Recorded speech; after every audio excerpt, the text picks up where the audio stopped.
It's great to have you on my channel, and you are one of the best bodybuilders around the world. And you have competed in the Olympia multiple times. And now after retiring, you are one of the best coaches in the IFBB. Could you please briefly introduce yourself to the Japanese audience? Yes, well, thank you for inviting me for your show. Thank you. It's great to have you on my channel. I can't believe I'm chatting to you like this. Listen, my connection with Japan is very strong. First, I have a Japanese wife, as you know, and one of the best friends is Hidetada Yamagishi.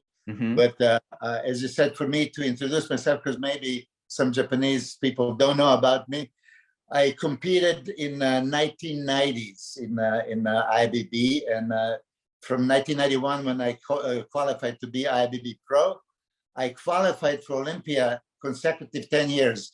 I'm very proud of that because I believe that 1990s was the strongest era in bodybuilding with Dorian Yates, Marcel Sambadi, Sean Ray, Flex Wheeler, Kevin Levroni, Lee Priest, Ronnie Coleman.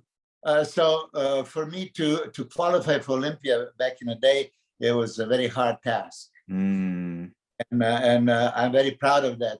So for people that don't understand what is qualifying for Olympia, that's the pinnacle of the sport. It is like Super Bowl in football. It is like Olympic gold medal in any sports. It's everybody's goal.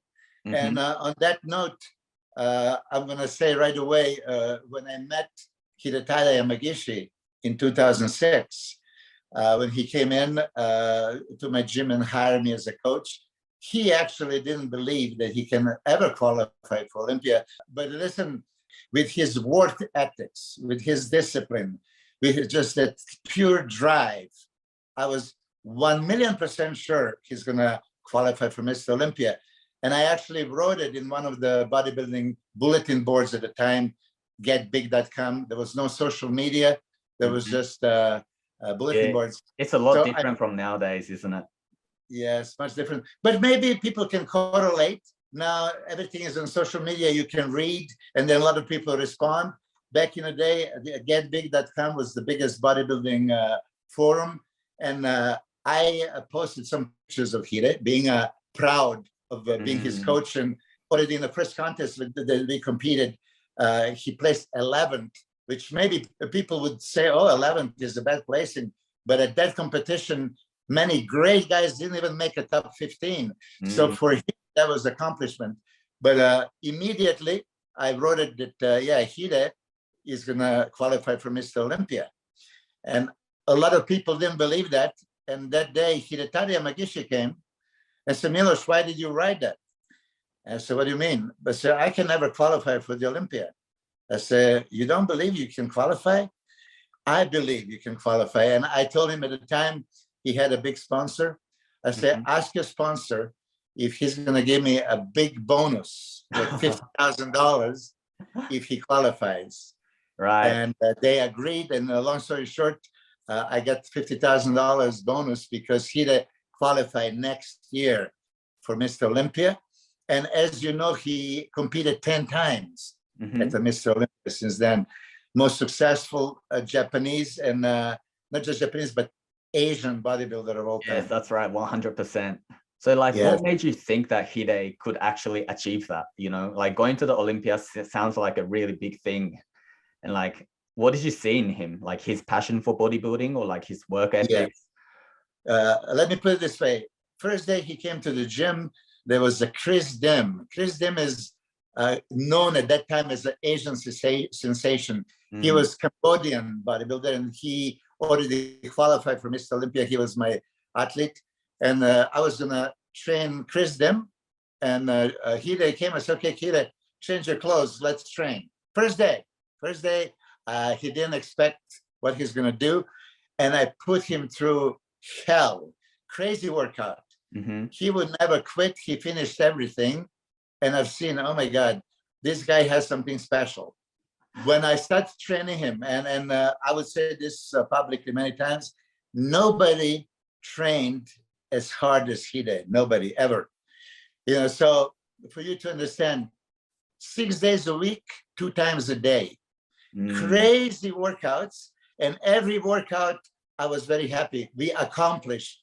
in each workout, the goal was accomplished, stimulation of the muscle.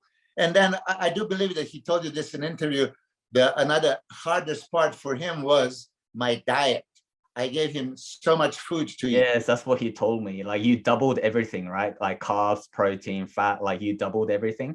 So he told me that like training wasn't hard for him, but eating was the hardest part, training with you. Yes. And I see a lot of people that are going to be watching this interview, a lot of Japanese, right? Yes. First and most important thing for them to realize is that diet and nutrition is more than 50% of success. Because as hard as they're gonna train, if they don't have enough building material, not enough calories to support energy expenditure and building needs of the body, they're never gonna grow. So Hidetada had an alarm, and every 3 hours, alarm goes off, he would need to eat, no matter what. And my wife told me example, even one time they were going to Las Vegas in a car, and car ran out of the gas, and they need to push that car, and the alarm goes off. He had to stop, eat his meal, and then even in that situation. So he was that dedicated on time and everything. You have to be. You see, that's why Hidetada succeed, because there was no compromises. Right. If you compromise today because of this reason, tomorrow for that reason, you're never going to go to the top. Right. And as you know, Hidetada won the IBB Pro shows, beat some great champions like Gustavo Badell, like Sean Roden, like Brendan Curry. I mean, he has a lot of list of top professionals he has actually beat in the contest. It's super respectful. He has won Arnold Classic, so what Hide has achieved, he opened the door for every Japanese and Asian bodybuilder, classic physique, men's physique, 212, to believe that they can achieve it too. Definitely. So was he one of the first Asian bodybuilders you saw back in the day? Because I feel like there were not many Asian bodybuilders around that time. There were not many Asians. I think that he told you a little bit history of Asian bodybuilding. I competed with Katsumi Ishimura. Yeah, Katsumi Ishimura was a Japanese bodybuilder. You competed with him? In an Ironman event. In an Ironman. Yeah, so right. Ironman. Yeah. He was IBB Pro before Hidetada, but he didn't really achieve any success. Hidetada is the first one that has achieved, such an incredible thing. Within 1 year, he qualified for Miss Olympia. He competed in all these shows, won multiple IBB Pro titles. I mean, it's astonishing what Hide has done. Yeah, definitely. So like you've taken care of athletes around the world from different countries and different backgrounds. So like, I'm really curious to know your thoughts on Japanese body structure and like our genetics. Like, what do you think of Asians' body structure in terms of bodybuilding? Okay, so this is very good that you mentioned, because when I mentioned at the bulletin board, when I was saying that Hidetada is going to qualify for Miss Olympia, there were people saying, oh, he has a Asian Japanese bad structure. There was. I feel like people nowadays, they still say that, like Asian people are not going to be structure would be bad.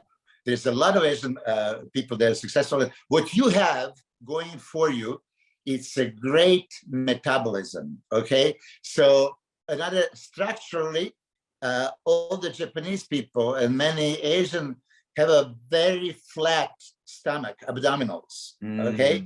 So as you see in recent years in bodybuilding, a lot of bodybuilders, grow big muscles, but they also grow the midsection. I didn't see ever really a Japanese bodybuilder or even Asian that would have that problem. So structurally, they have a good muscle quality. They have a what I say fibrotic muscle. So you can see striations like on Hidetada on many. Right. You can see the density, like his muscles look really thick and like matured. Yeah. Perfect. I really, I'm impressed how good bodybuilding analyst you are. You see? Oh, really? Yeah, because this is true. Not too many people notice this kind of things, but you already seen it. Advantage of a Japanese structure, right? Flat stomach, deep abs, and then fibers everywhere. Muscle is easy to build if you train like you're supposed to, when you eat like you're supposed to. But structurally, when people think, oh, Japanese are disadvantaged, no. They are very much advantaged. And now when they involve themselves in the sports, oh my God. I mean, what I want to say about my wife, she's the first Japanese American football player. Yeah, I know. And that's awesome. Okay. But when you think of mentality, right? She came to do something that no Japanese has ever done, play football. And she won the championship, most valuable player, offensively, defensively. And Hall of Famer too. Yeah, 20 years in business, right? No other. Well, she opened the door for other Japanese ladies that maybe wants to come play, like Hide did for the bodybuilders. And as you know, there's so many great martial artists from Japan. And anytime when I see the athlete, Japanese, immediately high energy, high discipline, high dedication, you know, work. True. Hard work is success always. So would you say that Hide is the hardest worker you have ever seen as a bodybuilder? Yeah. No question. I mentioned this for multiple years, and many people in interviews and podcasts, when they tell you who, because I train, as you know, many people. Dennis James, his Wolf, Nasser Somebody, and then, you know, from Gustavo Badel, Mustafa Mohammed, now, as you know, Reagan Grimes, Logan Franklin, everyone else. Samson Douda. I mean, I had a Flex Wheeler, Chris Cormier, Melvin Anthony. It's amazing. Yeah. Like you pretty much looked after like all the legendary people like nowadays. Yeah, I mean, over 40 Olympia competitors, right? I counted the other day, but Hide always stand out as a hardest worker. And because of him, actually, you see, I would design a workout program that I think is impossible to finish. You know, it's super hard, but it's okay, let me try it. And I try it with Hide, and Hide finishes. So the thing that I thought was possible, Hide would finish every time. He would rather die than stop. So he would go beyond the limit that you set. Beyond the limits, believe me, beyond the limits. But if you see his progress, I mean, from 2006 to 2007, it was astronomical. And I do believe a lot of Japanese people would remember there was over 50 Japanese that flew to Los Angeles to watch him at the 2007 Ironman. He looked phenomenal. There was really such a great atmosphere with the Japanese flags and a whole crowd rooting for him. And he looked absolutely spectacular. But this was already when you can start seeing, oh my God, this guy is going to compete at Olympia. And later in 2007, he competed in his first Olympia. True. We can't say their names, but I heard from Betty that you are going to look after 2 Japanese clients. Yes. They're signing up to your coaching, right? And that sounds that sounds really exciting. Yes. And I'm looking forward to it because, you see, I already know that they're going to be disciplined beyond belief. You know, so for coach, you see, if I coach you, Tates, and I don't know really your level of dedication, right? So you can be from my country of Serbia or from some other, right away, I don't know if you're going to comply to everything that I write. And maybe you're going to compromise. And so my diets, my training programs were exact. At a certain time, you need to take a certain amount of carbohydrates, protein, fats, right? Yes. And then next meal, it's timed. So I'm counting on all these nutrients and calories coming in your body at a certain time. And at a certain time, you're going to use it specifically, right? So if people are not disciplined and they miss that window of opportunity, it's not the same result. But I know for Japanese people that they're very disciplined. They're super strict. I'm excited to see them too. Like, you know. how much they could improve. Like you saw, you're looking after Regan Grimes, and in 2 weeks, I can see a lot of improvements that he's made. I want to know, like, what's so special about your coaching? Because I feel like there's only like limited things you can do in 2 weeks. Like 2 weeks is such a short time, but you made a huge difference. So like, I was wondering, like, what could be the secret? Thank you for saying this, but you see, I'm going to rewind back to 2006 when Hidetada came. There was 3 weeks for his first show. That was in Sacramento, and he looked tremendous, big change. So when I accepted Regan Grimes at Olympia, if you watch, he didn't look very big. He was lost on the stage because he didn't look as competitive. He didn't have that size, and his condition was not very yeah, I saw that. You could see like he was a little bit orderly and like not dry enough. Yeah. So now, you know, you have only 2 weeks, and now I want you to think as a coach, as me. So I have a big task. Ooh, it's very short time. Then I told him, like, listen, we're going to have a high work output. I'm going to have to put you on 2 cardio sessions a day. So as you know, cardio activity uses fatty acids, fat as a fuel. So you're going to get much leaner if you do the cardio, right? But then I'm going to train you also twice. I'm going to stimulate your muscle specifically, right? And then I'm going to drive all these nutrients into your muscle. So at the same time, you can be losing fat and getting bigger, fuller, glycogen loaded, and appearing much, much bigger. So for a short period of time, the main manipulation would be glycogen storage. How much glycogen I can store in his muscles that he never experienced before. So I had to first completely deplete. Many people don't understand, why would you really do that? Well, in these 5 days, he had 0 carbs. I made sure that every gram of glycogen is out of his muscle. So when he's completely out of his muscle, there's no glycogen, no carbohydrates reserve. And then his body fat level is super low. So now your body doesn't have a fat reserve and a carbohydrate reserve. That's an alarming state of the body.